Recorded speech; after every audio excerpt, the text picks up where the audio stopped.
Hey, this is Jaryd Krause, host of the Buying Online Businesses podcast. And this episode, I'm speaking with James Schramko from SuperFastBusiness. James helps people scale their businesses from the six-figure range up to $1 million and also helps people scale from the $1 million range to $10 million plus. He's an author, he's a podcaster, speaker, surfer, and one of the best business minds I've had the privilege of speaking to. In this podcast, James and I break down OTR, which stands for Own the Racecourse, and the concept of why owning the racecourse and being more responsible in your business and having more control is a very important thing to have so you're not susceptible to risks. Now, for example, a lot of people are very reliant on Amazon, Facebook, YouTube, and Instagram as them being a big part or portion of their business. Whereas these are actually tools, and sometimes people aren't conscious that these are tools that we should just be using to earn money to get more control of our business ourselves. So we talk about why we should not be susceptible to risks and why we should be following the path of Own the Racecourse in our online businesses. For those of you who are new to this channel, make sure you go away and hit the subscribe button. Also like this episode because then you can find more great episodes and guests like this as well. Now let's get stuck into the episode. Today's episode is brought to you by Investors Club. Investors Club is a marketplace for serious buyers interested in proven businesses that aren't listed anywhere else. There is a free membership where you can get access to 14-day-old listings and can purchase due diligence reports for $47 each. Or if you become a paid member, you can get instant access to every single listing, unlimited due diligence reports, no fee escrow services, access to exclusive offers from Investor Club partners, and priority support. Now, sellers do sign a 2-month exclusivity agreement to only list with Investors Club. There are no purchase fees or commission, meaning the seller nor the buyer ever pay commission in any deal. And every due diligence report provides next level metrics to make sure due diligence is far less time consuming, making it quicker for you to seal the deal. Also, Investors Club have a great Q&A support available both for buyers and sellers. I'm a full member myself personally, and a lot of thought and effort has gone into this service. However, there are a limited amount of seats for this membership, so go and check them out at that URL, investors.club. That is investors.club.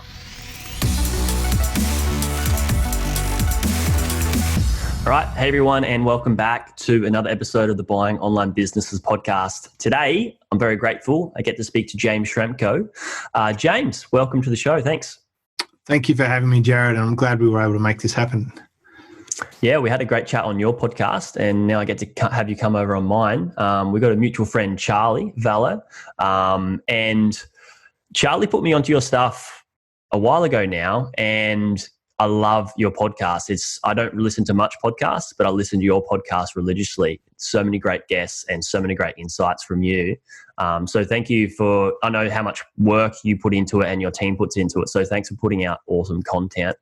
Now, Own the Racecourse. Charlie put me onto this as well. And I checked it out. And as soon as I watched Own the Racecourse, your video that you have, it just really resonated with so much of what I'm doing with my community and teaching them to buy websites, because there's so many websites out there that are single source dependent. And I'm not just talking about traffic, but there's also marketing, suppliers, sales channels.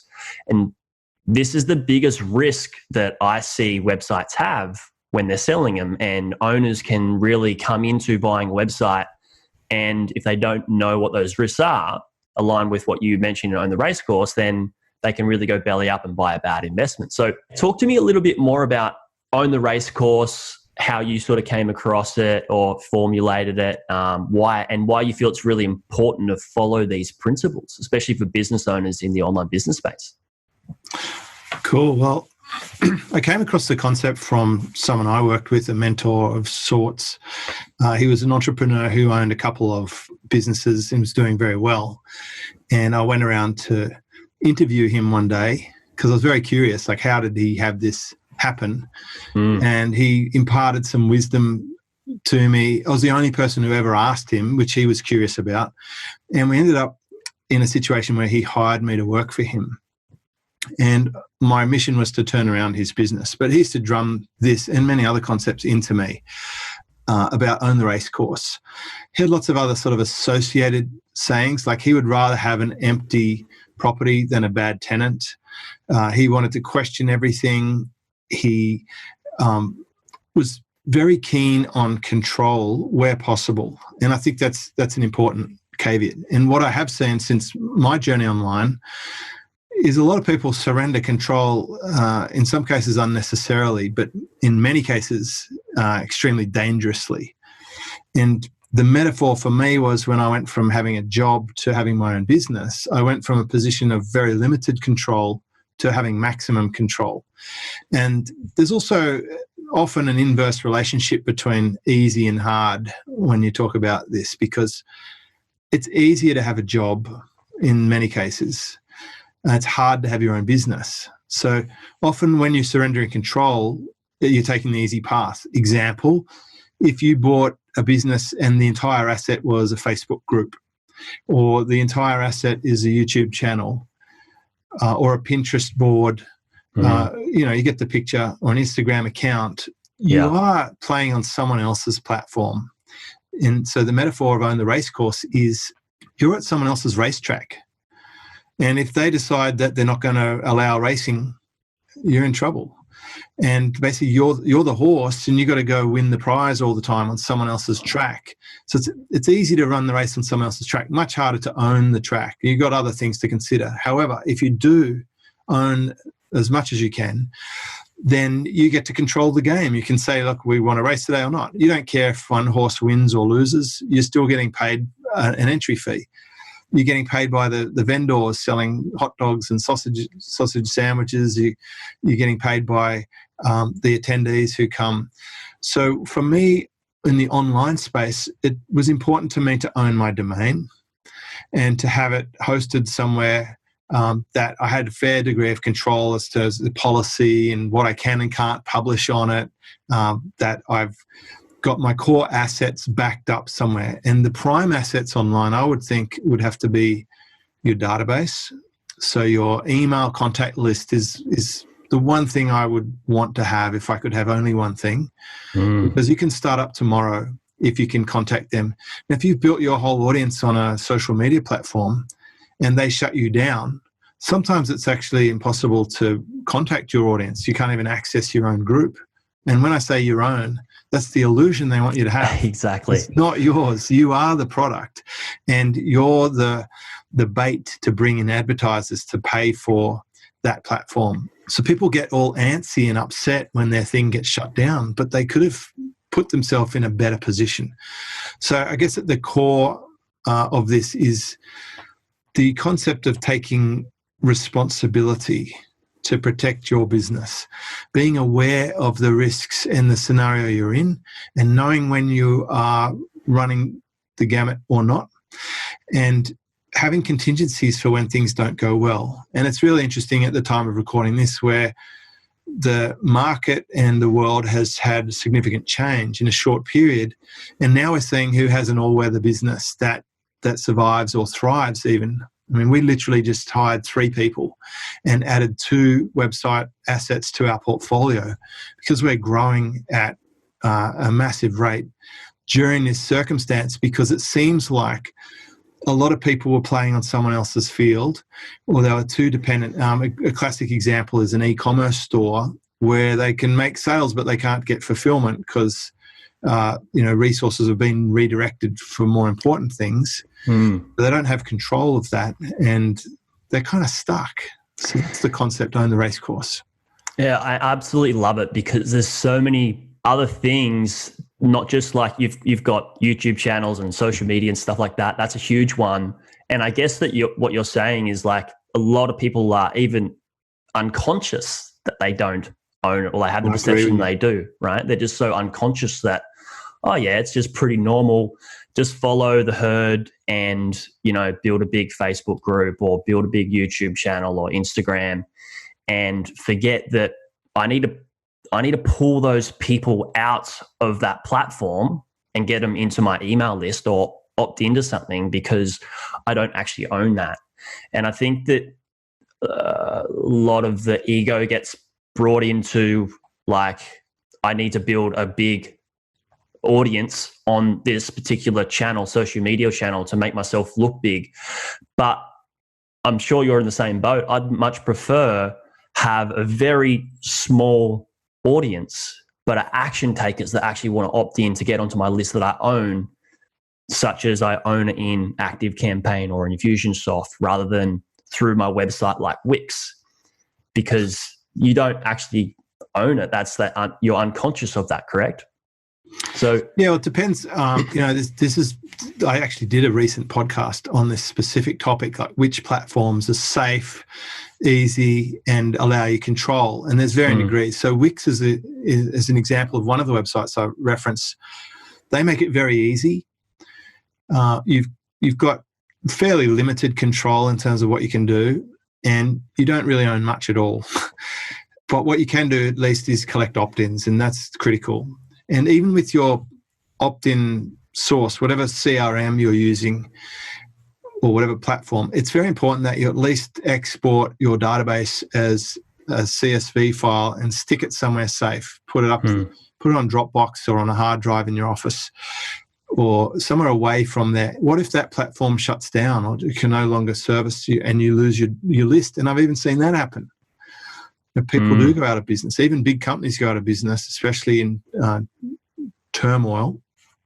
Companies you wouldn't expect can just disappear overnight. So keep those backups and have some security and protection. But when they're, people might say, well, so shouldn't I use those platforms or shouldn't I build 100,000?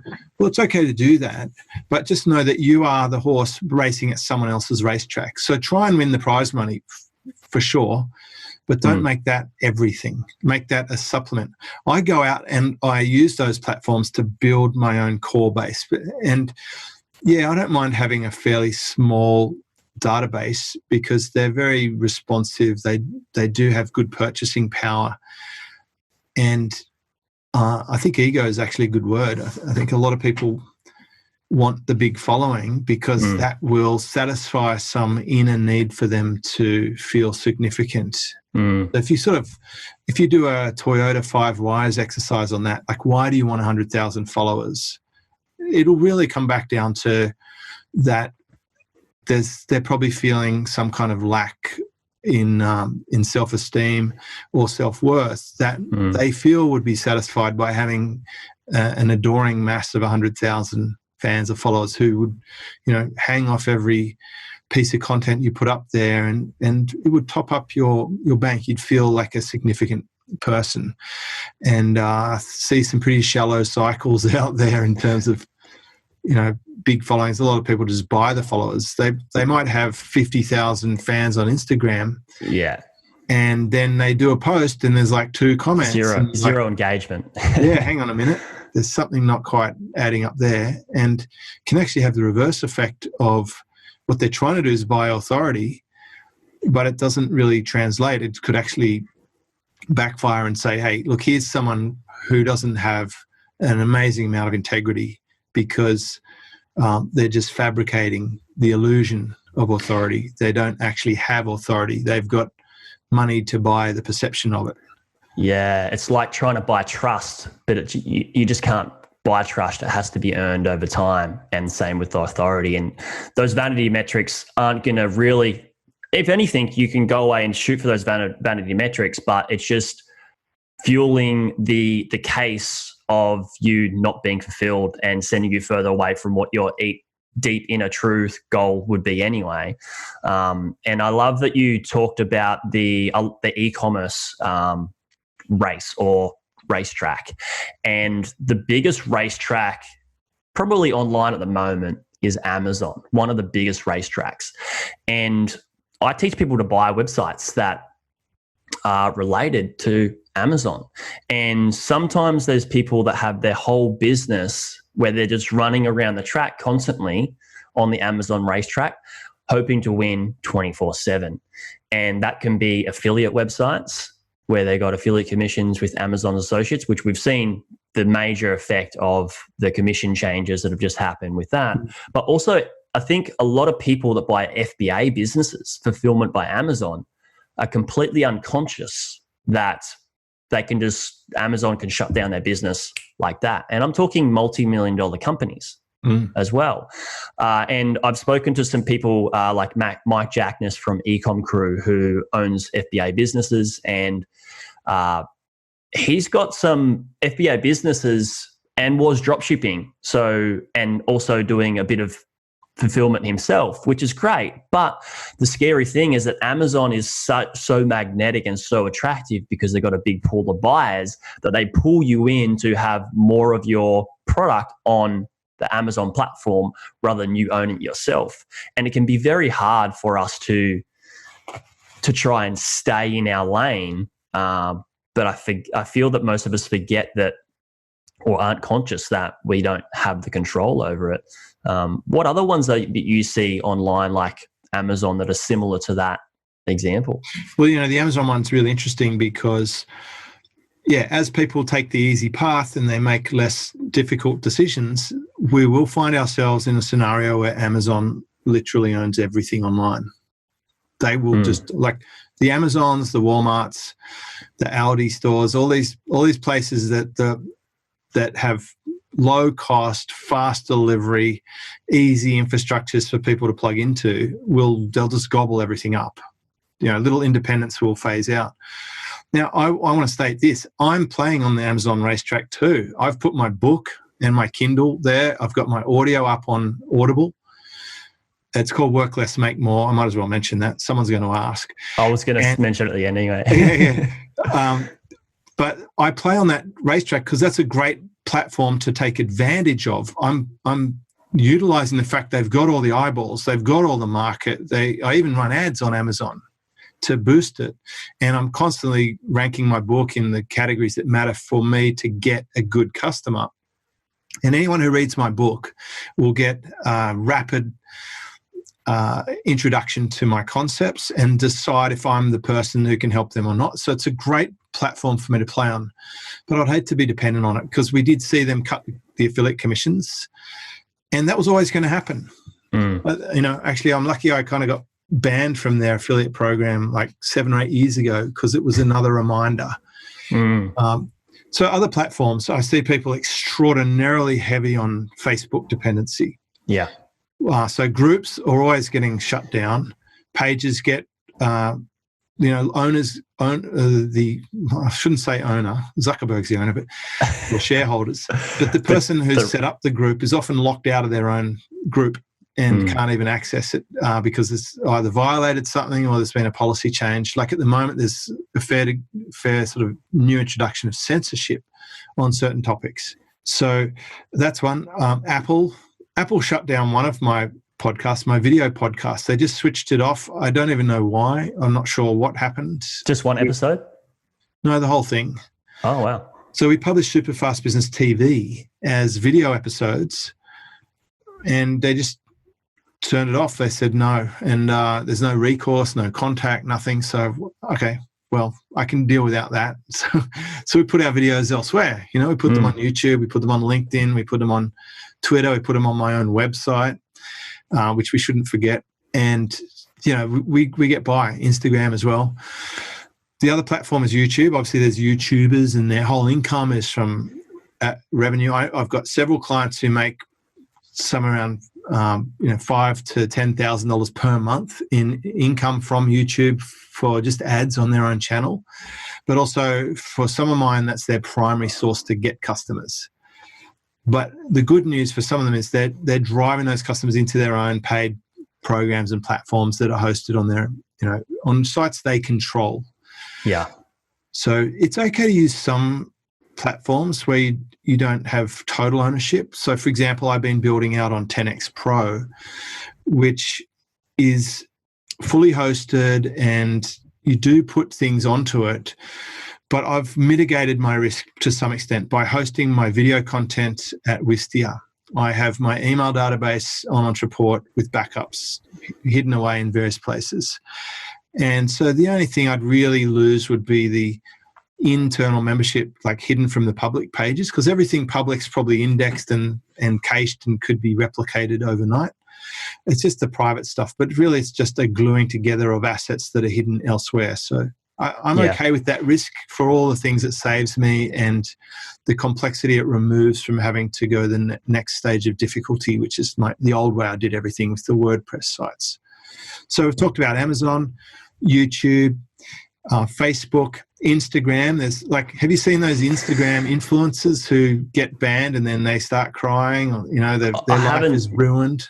Yeah, see, I don't do much on Instagram. The team posts on there, but on the news occasionally. It's just scary to know that people will spend their whole life building a following, and it can get shut off like this. And it could stop tomorrow, and then they cry on the news that their life is ruined. They're suicidal because they had all these followers, and now they're not able. They were banned, and big bad insert company. This is a common discussion on Facebook. These terrible people at such and such have shut me out. Where did this sense of entitlement come from, and where did this lack of responsibility come from? And why didn't they think for just even a second that unless they own it, they don't really get a say in it? You're playing someone else's game. If they want to change the rules, then you have to deal with it. And my sort of presumption is expect it. Just expect that it's going to happen. It will happen. The key word that you mentioned earlier is responsibility. Yes. It is, I don't want to point the finger here, but I feel that a lot of people are starting to now remove themselves away from responsibility and understanding and be conscious of even having responsibility.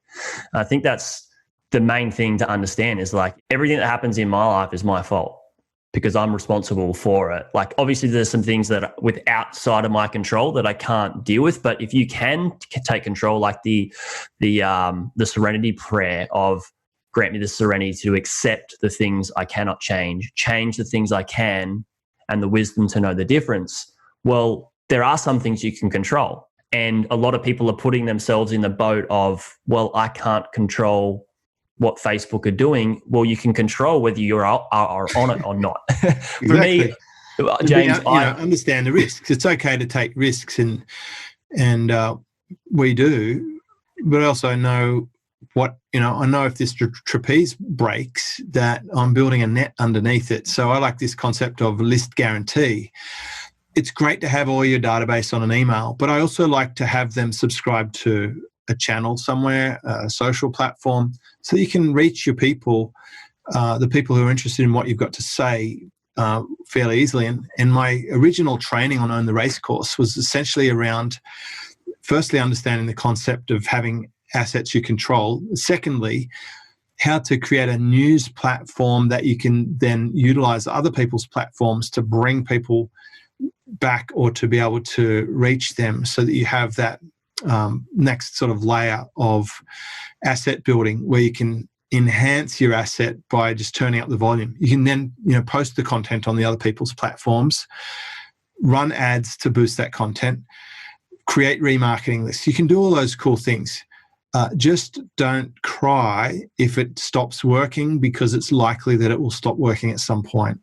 And even in the time I've been online, which is does seem like a long time now, since about 2005, I've seen a lot of different iterations of online business. And that's one thing we can be certain of.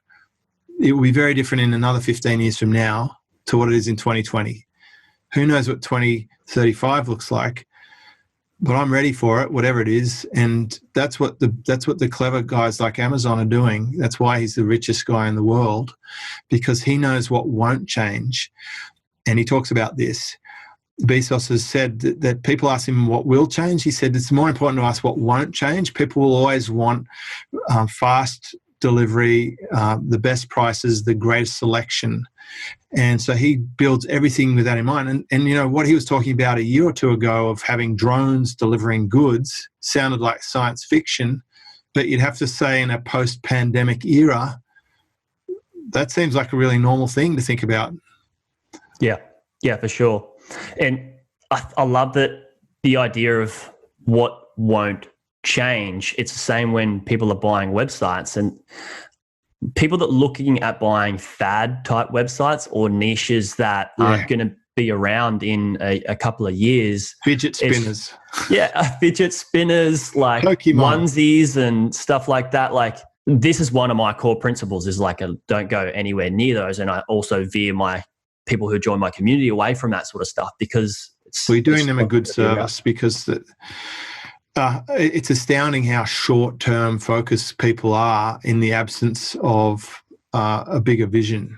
And I think that's what we can learn from the smartest people, is they're looking out way ahead. And I'm always thinking about 10 years down the track for my own business. I want to have sustainability built into anything I do. There's just no point doing something for a 1 month win, or like a big launch, and then we're done and dusted and we have all this extra resource strain, and then you've got to come up with the next thing. And that's why I've predominantly built recurring subscription businesses, because it's like a lifetime mentality. I want a lifetime customer.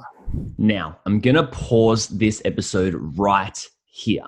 And I've decided to cut this episode into 2 parts, because there's so much just in this first episode for you to digest. And I don't want anyone to just passively hear what James and I have been talking about, because this really means the difference between always being susceptible to risk and owning a bulletproof business. So when you're either looking at a business to buy or the one you own, I want you to really consider how much control you have right now, or how much control the owner of that business will have if you're going to buy it, and what you may need to do to gain more control and not be susceptible to risk and single source dependency, and not actually own the whole racecourse. So really go away, think about that, digest it, and understand the importance of it. Even if you haven't bought a website business yet and you're doing due diligence, put that on your due diligence radar. And whilst we're talking about due diligence, if you haven't gone away and got my due diligence due diligence framework, go away and hit the resources tab on my website and get my free due diligence framework. Now, in the next episode with James, the second part, what we're going to do is we're going to talk about how to work less and make more money. And there's a big difference between, working less and making more money. And the reality is just chasing success by working a whole bunch and tiring ourselves out and depleting ourselves, versus actually being fulfilled and enjoying what work you are doing, but combating that with a healthy life as well. So just like in this first episode, the next episode is just as powerful, if not even more powerful, where we're going to be talking about how to make more and work less. So if you haven't already hit the subscribe button, go away, hit the subscribe button so you can get updated when we release this next episode that's coming out very soon. So see you guys on the next one.